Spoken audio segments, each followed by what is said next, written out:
समंदर की सरहदों का ताकतवर प्रहरी और हिंद की नौसेना का नया योद्धा नाम है तवास्य। जी हां, गोवा शिपयार्ड लिमिटेड के इस दूसरे युद्धपोत को अब भारतीय नौसेना का सिपहसालार होने का गौरव हासिल हो चुका है। रक्षा राज्य मंत्री संजय सेठ की मौजूदगी में लहरों के इस योद्धा को नौसेना में शामिल किया गया। इस मौके पर नौसेना के तमाम आला अधिकारी भी मौजूद थे। समंदर में नौसेना की ताकत बढ़ाने के लिए जनवरी 2019 में रक्षा मंत्रालय ने गोवा शिपयार्ड लिमिटेड को 2 फ्रिगेट युद्धपोत बनाने की जिम्मेदारी सौंपी थी। इन दोनों युद्धपोतों को निर्माण प्रोजेक्ट 1135.6 के तहत किया गया है। ये तलवार क्लास के युद्धपोत निर्माण का फॉलो-ऑन प्रोजेक्ट है।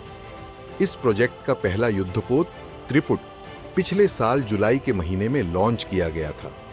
अब तवास्य के लॉन्च के साथ ही गोवा शिपयार्ड लिमिटेड ने अपना प्रोजेक्ट पूरा कर लिया है। तवास्य युद्धपोत समंदर में नौसेना की ताकत की मिसाल है। इसका नाम महाभारत के महान योद्धा भीम की गदा से प्रेरित है। युद्धपोत त्रिपुट की तरह ही इसकी लंबाई 125 मीटर है। इसका ड्राफ्ट 4.5 मीटर गहरा है, वजन करीब 3600 टन है और ये पानी में 29 नॉट प्रति घंटा की रफ्तार से तैर सकता है। ये एक बार में 3000 किलोमीटर की दूरी तय कर सकता है। इसे एंटी सबमरीन वॉरफेयर के लिए डिजाइन किया गया है। ये एंटी सबमरीन रॉकेट और टॉरपीडे से लैस है। इस युद्धपोत पर हेलीकॉप्टर भी तैनात किया जा सकता है। खास बात यह है कि तवास्य स्टेल्थ तकनीक से लैस है, यानी युद्ध जैसे हालात में दुश्मन के रडार इसे पकड़ नहीं सकते हैं। इन युद्धपोतों में आधुनिक हथियार और हाईटेक सेंसर लगाए गए हैं जो समंदर में इसकी क्षमता को और बढ़ा देते हैं।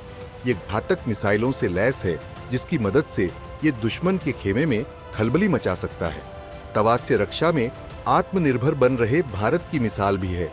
इसका निर्माण स्वदेशी तकनीक से किया गया है और इसमें इस्तेमाल होने वाले ज्यादातर उपकरण और हथियार भी भारत में ही बनाए गए हैं।